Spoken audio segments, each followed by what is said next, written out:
I've had a request more than once now on how you turn measurements into patterns, or you make sense of those measurements so you can make the armour fit. I have shied away from it because the way I take my measurements works with my patterns, which in turn works with the way that I work the steel. So you might have my patterns and then not be able to make something that I make, and so on. So it's something I generally try to avoid because it can become very complicated.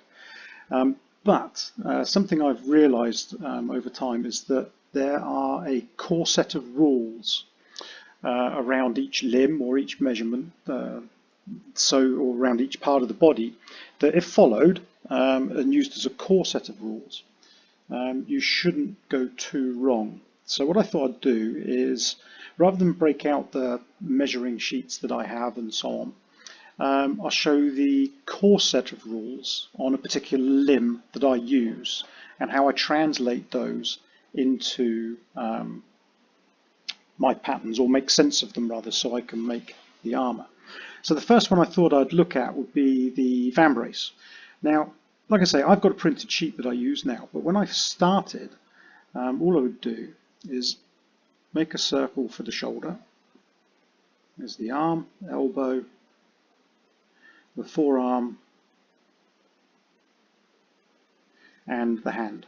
There you go. And that would be more or less the level of my drawing. It doesn't need to be any more complicated than that, in my opinion. So the first thing I then do is you need to just make a little mark there, and on your little finger side of your wrist, you will find at the end of your forearm there's a bony outcrop. I've always called it the ulnar cap. I think it's got a proper name, which I didn't look up before doing this, but you've got the ulnar cap there, and that's a very important registration mark to take armour from. So if we were to imagine a forearm coming down and then breaking out into the hand, my abysmal drawing, but you get the idea. That's the thumb up there. You've got your knuckles and your hand there. This is not to scale, that'll be about that big. Okay, when you do a piece of a Vambrace, forearm armour, you can't have it go past the ulnar cap, sort of in that respect like that, because then you cannot flex your wrist. One sec, while I get used to this product, so I haven't used it in oh so long. Just delete that. The end of the Vambrace has to come this side of the ulnar cap. Now, these rules are core rules. Of course, there will be times when they're not right. The armour is different, whatever it is. But as a set of core rules, you won't go far wrong. So we know we need to be this side of that there, the ulnar cap there. So we've got a measurement there. Now, if you get them to bend their arm like this is at 90 degrees, you will have the elbow, the point of the elbow there as well. And that's another solid registration. This cannot shrink, contract or expand along that plane. If it has, they're in serious trouble and need to go and see a doctor. So that gives us measurement A. Okay, and that equals, we'll just use a straight line, that's a ruler measurement. Okay, that's literally, you just lay the tape along it and you will get a measurement in whatever format you choose, imperial or metric or something else I don't know about. So we're good there. Now, if you get them then to flex their arm, so at the moment we're dealing with that, but you get them to flex it to about 45 degrees, their bicep and their forearm will intersect. All right, and that is where I take the next mark, on that intersection. And using the ulnar cap as the registration, I now have measurement B. And that again is a straight registration like that, straight line. What that enables you to do is when you're making the vambrace, you can think now, depending on what sort of vambrace you're doing, how it will interact with the bicep, bearing in mind that there will be a rear brace on there as well, probably. Excuse me, some armour or something coming down there. So you just have to be aware of it. Again, you need to take these measurements, then turn them into something appropriate for the person that you're working for and the period that you're working for. But what that generally does is that there is then at the widest point of the arm, of the forearm, sorry. We'll call that C.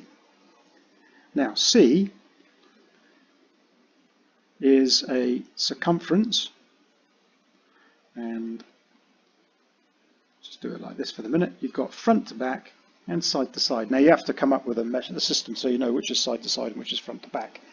What I tend to do is when I take these measurements, I get them to stand with their arm straight, or as straight as straight as that, and get them to put their thumb facing outwards, and then it's fairly obvious which is front to back and side to side, but you get the idea. You just need to come up with your own system for that.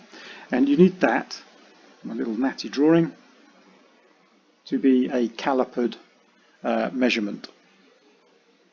And just about on the ulnar cap, just before it, you go there, just draw an arrow, that will give us D. And that's the wrist. And that again is a circumference and a calipered measurement. Okay, so we're not talking about taking castings, we're not talking about any of those things at the moment. What we're literally talking about is the core set of rules to be able to make a vambrace. Now what I do with those measurements, where are we? With measurement D and C, all right, I will generally on D add about 3/4 of an inch to the circumference measurement. Not when I take it, when I do the pattern. Leave these completely on the person, okay? Don't go changing them because then you won't remember what you've changed. And about 1/2 inch to there. All right? Now bear in mind that these measurements, whenever possible, are taken over whatever the individual will be wearing, particularly male. Okay, sometimes you can get away with stuff, a thick jacket or whatever, but the holy grail is to get it taken on whatever they're going to be wearing. And if they're going to get a jacket, try and make sure obviously that it's not some Michelin man padded monstrosity, that it's actually fit for the purpose of being worn under armour so that the armour can be made to look as sleek as possible. So, using these details that we've got here, this is only very vague, okay, and I'm going to keep this deliberately vague because it all depends on what form of vambrace you're making based on period, age, and the wealth and opulence of the character and all these things. Okay, there's a lot to consider here, but you can see how if I draw a line down there, we have vaguely, so there's the top of our wrapper. So if we were drawing a vambrace on here, it's going to be tricky because there's so much stuff we've got to do over here. What we've got is we've got a wrapper size to our vambrace and a length to the vambrace, so we can start to think about it in 3 dimensions. This is an appalling picture, but it will give you the idea. There's our hinge along there. That's going to be tricky, it'll be something like that. Okay, I'm not an artist. You can start to think about your vambrace in 3 dimensions. Now, obviously, we're not building it past the elbow here. If it's some sort of mid-14th century, 15th century European vambrace, not making bands. But what you've got, so if we come just a little bit past that, because then that'll bring us down here, that means you have a measurement then, because you can see that measurement, you can sort of guesstimate it, of the top of the vambrace. We know where the bottom is, we'll just stick the bottom in. We have a circumference at the top, okay, half that, and that will give you the total of that line. And we've got the half that, and it will give you the total of that line. Don't forget, after you have added these measurements. I've just realised my error. Let me make a change here. That is half an inch there and 3/4 of one there.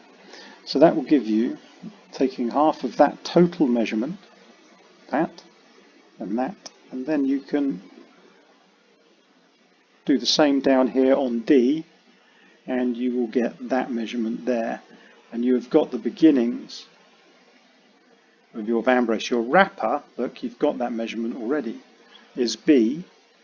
So if we were doing the wrapper version of this, the Vambrace wrapper, we know that that top of that pattern is going to be somewhere along there.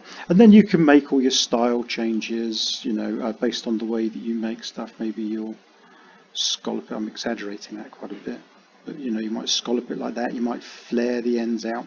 Don't forget you need to add extra, depending on what sort of cuff and safety edges it's going to have at the end. You know, all of that sort of stuff. But you can see how those measurements there will give you that. Now you can take many other measurements along the length of the forearm. But if you're putting proper shape into your patterns, it tends to just muddy the waters, to be honest, in my opinion. These extra parts here, what they will give you is, because obviously you're not dealing with a complete circle, what you're doing is as that wrapper comes around the forearm, it should be a nice circle, but there you go, it's what happens with your freehander. Don't forget that these are going to overlap a certain amount. Okay, you don't want huge overlappings here. You're not riveting through bits here like on a ship or something, but you're going to have what are you going to have here? A hinge perhaps on this side, and then you want a skimming sort of overlap of a few mil. I've done that the wrong way around. Okay, a few mil on that side, so there's something for them to catch when it's buckled over or caught or whatever it is.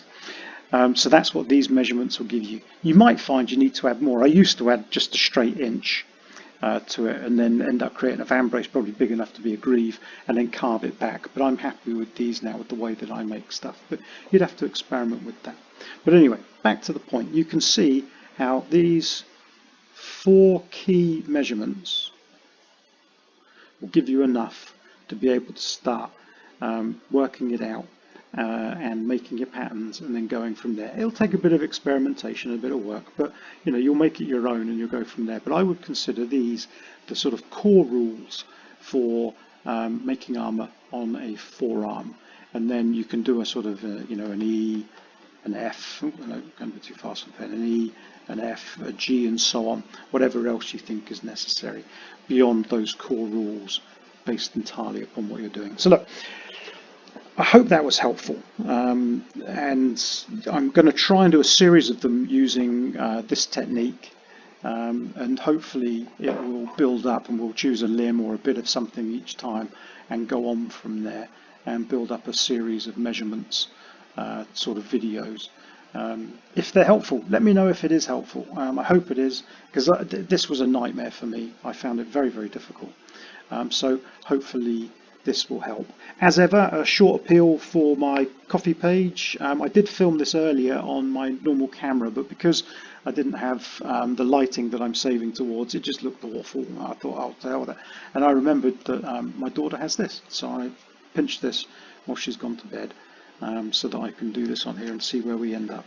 So there we go. Hopefully that'll be of some use to you, and catch you on the flip-flop.